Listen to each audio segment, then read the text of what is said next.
Hello বন্ধুরা, তো আমি গাজর আর পেঁয়াজ কুচিয়ে নিয়েছি, নিয়ে আমি পরোটা বানাবো।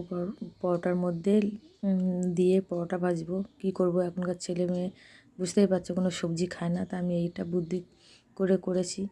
তো আটা মেখে নিয়েছি, গাজরটা কুচিয়ে নিয়ে একটু নুন মাখিয়ে নিয়ে একটু হাত দিয়ে চেপে চেপে নিয়ে জলটা ফেলে দিয়ে পরোটার শেপে একটা বেলে নিলাম। একটা কড়াইশুঁটির কচুরি যেমন ভাজে তেমন করে একটা লেচি কেটে তার মধ্যে পুর দিয়ে এটা বেলে নিলাম।